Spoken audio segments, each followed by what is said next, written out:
Սիրելի հայրենակիցներ, երեկ Նիկոլ Փաշինյանը մարդ, որ կործանել է Արցախը, ներկայացնում էր այսպես կոչված 4-րդ հանրապետության իր տեսլականը, որը մեծ հաշվով 3-րդ հանրապետության կամ առհասարակ Հայաստանի Հանրապետության կազմաքանդման ծրագիրն է։ Եվ մեծ հաշվով ես ունեի զգացողություն, որ եթե ներկայացնողն այստեղ չունենար Նիկոլ Փաշինյան անուն ազգանունը, այլ Ադրբեջանի կողմից նշանակված Ոմն Փաշաև, մեծ տարբերություն չէր լինի այն բովանդակության հետ, որ հնչեցվել է այս ամբիոնից։ Եվ իսկապես այն բոլոր շերտերը, որ հայ մարդուն, հայկական ինքնությունը պահում է, դրա բոլորի վրա գրող կա։ Գրող կա մեր պատմության նկատմամբ։ Ու ինձ համար իսկապես անհասկանալի է, թե ինչպես է մարդը, թե ինչպես է Հայաստանի Հանրապետության փաստացի ղեկավարի եւ մեր հակառակորդ երկրի ղեկավարի հայացքը, նույնիսկ մեր պատմության նկատմամբ այդքան նույնական, որովհետեւ անհնար է որ նույնական լինեն, կոնֆլիկտ ունեցած երկրներ ենք։ Անհնար էր այդքան նույնական լիներ, բայց նույնական է հայացքը Արցախի շարժման հետ կապված, պատերազմի, հաղթանակի։ Նույնը նաեւ սահմանադրության մասով։ Ես այսօր լսեցի, որ ոմանք քննարկում են իմ այն հայտարարությունը, որ ես անվանում եմ Ալիևյան սահմանադրություն։ Բա ուրիշ ո՞նց կարելի է այդ սահմանադրությունը անվանել։ Դուք սահմանադրության մասին փոփոխությունների մասին խոսել եք 20 թվականին, 21 թվականին, 22 թվականին։ Այդ ամբողջ ընթացքում որևէ հայտարարություն եղել է այն մասին, որ անկախության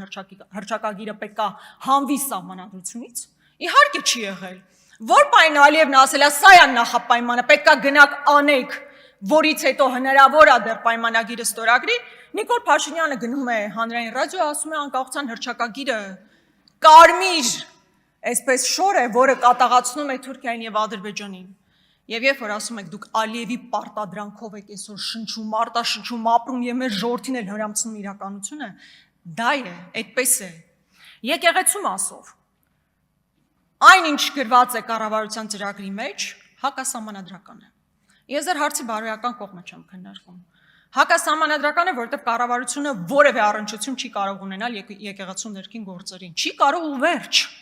Իսկ այն ամեն ինչ որ Ռուբեն Ռուբինյանը այստեղից պատմում էր եւ մնացածներն էլ տարբեր իրենց ելույթներում հնչեցնում են, ուզում եմ մի հատ պարզ հարց տալ։ Այդ բոլորը որ պահից եք սկսել հասկանալ։ Երբ որ կաթողիկոսի հետ սելֆիներ էիք անում, երբ որ մայր տաճարի բացման, վերաբացման կամ օծման արարողությանն էիք մասնակցում, այդ ժամանակ չգիտեիք, թե երբ որ հրամանը եղել է Ադրբեջանից, այդ նույն պահից սկսեցիք այդ ամեն ինչով զբաղվել։ Նույնը նաև Տիգրան Աշենի մասով։ Երեկվանից իմ գործընկերները փորձում են հասկանալ, այդ ինչ իրավական հիմք եք հանկարծ հայտնաբերել, որի հիմքով Հայաստանի Հանրապետության տարածք հանդիսացող Տիգրան Աշենը այլևս դարձել է քյարքի եւ պետք է հետեւաբար հանձնվի։ Ընդ որում ես ուղղակի դեմ եմ այն նկատառմանը, այդ թվում նաեւ մեր ընդդիմադիր գործընկերների կողմից հնչեցված, որ մեղավոր են Տիգրան Աշենցիները, որ Նիկոլ Փաշինյանը այս հայտարարությունն անում է ոչ։ Սա միայն Տիգրան Աշենում բնակվող անձանց խնդիր չի։ Տիգրան Աշենը ռազմավարական նշանակության հատված է, մեզ համար ռազմավարական նշանակության եւ ուղղակի հանձնումը բերելու է Հայաստանի Հանրապետության ավելի շրջափակմանը։ Եվ այստեղ իհարկե ես շատ ավելի կուզենայի բանակում տիրող բարքերի մասին խոսել։ Երեք հերթական մահն է արձանագրվել բանակում, բայց այս մարդիկ փոխանակ իրական խնդիրներով զբաղվեն, իրական խնդիրներով զբաղվելու փոխարեն իմ գործընկեր Լևոն Քոչարյանի կողմից հնչեցված հարցից հետո բարկացել է, Նաջարյանը բարկացել է։ Եվ հրահանգ է իջացրել, որ գնացեք, պետք է բոլորը նստեն։ Եվ այդ հրահանգը շատ ուղիղ է հնչում, այնպես չէ, որ սենց ձևականություններ են ուզում անեն, ձևը ուզում են պահեն, չէ, ուղիղ հնչեցվում է հրահանգ, որ պետք է գնալ այս մարդկանց տուն, մտնել իրենց տները, կալանավորել, ձերբակալել։ Եվ ինչն է ամենամեծ ողբերգությունը, որ Նիկոլ Փաշինյանը Հայաստանի Հանրապետության տարածքից դուրս գնում, Ալիևի եւ մյուսների առաջ այսպես վիզը ծուռ կանգնում է, բայց գալիս է այս ամբիոնին եւ Հայաստանի Հանրապետության քաղաքացիներին, այո, հարություն աստիճան տարբերվող քաղաքական գործիչների նկատմամբ նման ատելություն է քարոզում եւ նման հրահանգներ է իջեցնում։ Այո, սիրելի հայրենակիցներ, մինչ մենք խոսում ենք, ձերբակալվել է Հայաստանի Հանրապետության երկրորդ նախագահան, նրա որդին եւ նաեւ Եվ նաև հիմա գործողություններ են քննչական ինչից այդպես զարմացաք։ Ես փաստի արձանագրում եմ անում, ինչն էր այդքան հուզական այդքանի մեջ։ Մի հուզվեք։ Տիկին Գրիգորյան, մի վիճեք դահլիճի հետ, չենք զարմացել։ Այո։ Սիրելի հայրենակիցներ, այս կալանավորումը մի ընդհատեք, հա։ Այս կալանավորումը դեռ ձերբակալում է, բայց ոնց հասկանում եմ արդեն SMS-ը գրած կլինեք, հավանաբար նաև կալանավորումներ կլինեն։ Գրիկ, ես որն եմ հերթի մեջ, գիտեք կարծում եք դա ինձ համար խնդիր է։ Մեր ցուցակում 96-րդն էիք ոնց որ։ Այսօր Ռուբեն Ռուբինյանը ասում է մի ընդհատեք։ Ասում է ես արդարության ծարավ ունեմ, ես էլ արդարության ծարավ ունեմ։ Հայ ժողովուրդը արդարության ծարավ ունի, եռաբլուրի համար, Արցախի կործանման համար, հայկական պետականության բովանդակության կործանման համար ու վաղ թե ուշ,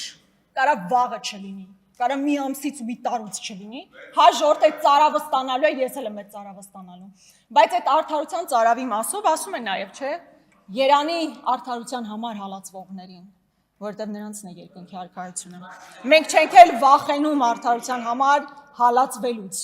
Չենք վախենում, որտեղ գիտենք հանուն ինչի կարող ենք հալածվել։ Հանուն Հայաստանի Հանրապետության, հանուն բովանդակության, հայկական բովանդակության հանրապետության։ Եվ ես որևէ վարքյան եւ մեր քաղաքական թիմը չի վարանելու այդ հալածանքներից, ետ չի կանգնելու։ Ես ուղղակի ուզում եմ, որ դուք դա իմանաք։ Սիրելի հայրենակիցներ, իսկապես սա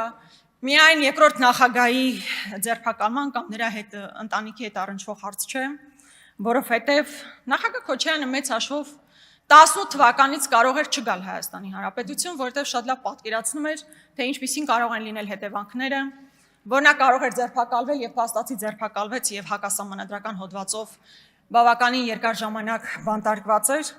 Կարող էր նաեւ դրանից հետո, երբ դուրս էր եկել, այլևս քաղաքականության մեջ չլիներ, բայց եւ նաեւ հիմա,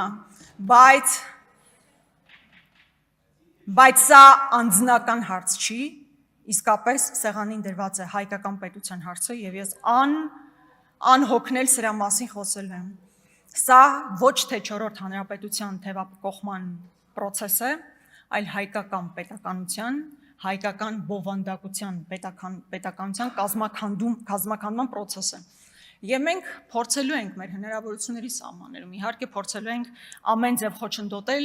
ու կալանավորումը, հալածանքները որևէ խնդիր չեն առաջացնելու, հաջորդը կարող եք իմ մասով SMS գրել, եւս խնդիր չեմ տեսնում։ Բայց ես նաեւ երբեմն մտածում եմ, հատկապես Քոչարյանների նկատմամբ ատելությունը, երբեմն փորձում եմ հասկանալ, թե ինչով է պայմանավորված։ Եվ ես հասկանում եմ, որ մի քանի պատճառ կա։ Առաջինը հավանաբար, որովհետեւ նախագահ Քոչարյանը Արցախից է, եւ դուք էլ ինչպես հիմա պարզ է դառնում, առաջ պարզ չէր, ամբողջությամբ Արցախատյաց եք։ Ես ցավով եմ ասում նաեւ որպես մարդ, որ ժամանակին ձեզ սատարել եմ։ Ու ես չգիտեմ այդ ատելությունը Արցախի նկատմամբ որ փուլից է գեներացվել։ Դուք ատում եք հավանաբար նաեւ նախագահ Քոչարյանին, որովհետեւ ձեզ հետ չի պայմանավորվել։ Ինչպես շատերը 18 թվականից հետո ձեզ հետ պայմանավորված դուրս են եկել կամ պայմանավորված հետ չեն եկել։ Եվ նաեւ այն պատճառը, որ ինքը հաղթած երկրի ղեկավարը։ Երեք դուք այստեղ մի նկատառում եք անում, որ գիտեք, այդ ձեր հաղթած նախագահին ես հաղթել եմ։ Բայց դա ձեր հաղթածի կեցվածք է։ Հաղթած իրականում ընտրություն հաղթած, փաստացի երկրի ղեկավար հաստատված անձը նման վրեժխնդրությամբ լծվում բոլոր քաղաքական ուժերի նկատմամբ։ Դա հաղթած մարդու կերպար չի, եւ եթե այդ հաղթածի մասին եք խոսում, դուք 10 ընտրություն էլ հաղթեք, մեզ բոլորիս հաղթեք, միևնույնն է դուք պարտված երկրի ղեկավար եք։ Ձեր օրոք է եղել պարտությունը, ու դուք հավանաբար հենց դա է որ չեք ներում, բայց ուզում եմ ասել, որ առանձին նախագահ Քոչարյանին, Լևոն Քոչարյանին, Աննա Գրիգորյանին, մյուսներին, Աղվան Վարդանյան, Լիլիթ Գալստյան, Մեսրոպ Մանուկյան, Արթուր Խաչատրյան, հարցը չի, մեզ բոլորիս կարող եք մեկուսացնել։ Դուք այդ լծակները ունեք, ամեն ինչ ձեր ձեռքում է։ Բայց մեզ ձայն է տվել 150,000 քաղաքացի, նույն գաղափարներով, նույն համոզմունքներով։ Ընդդիմությանը հավաքական առումով 550,000-ից ավել ձայն է տվել, ելի այդ նույն մոտորումներով, նույն հայացքով մեր պետականության նկատմամբ։ Հետևաբար դուք չեք կարող 10 հոգու մեկուսացնել, մտածել, որ հարցը լուծված է, հարցը լուծված չէ։ Եվ այո, մենք ամեն բան անելու ենք, որպեսզի արդարությունը վերականգնվի եւ ուզում եմ, որ երբեմն մի նախադասություն երբեմն այնպեսի ընկալում կա, որ դուք գալիս եք, երբեմն համոզիչ էլ է պետք է անկեղծ ասեմ։ Այսպես մեսիականության, այսպես ծիրի մեջ, որ իբր մեսիա եք, որ մեր ժողովրդին առաջնորդում է ինչ-որ լավ տեղ։ Չէ, ուղղակի Ալիևի խմաճիկն, որ իրականացնում է Ալիևի։ Ավարտեք եւ մնացեք կոռեկտության սահմաններում։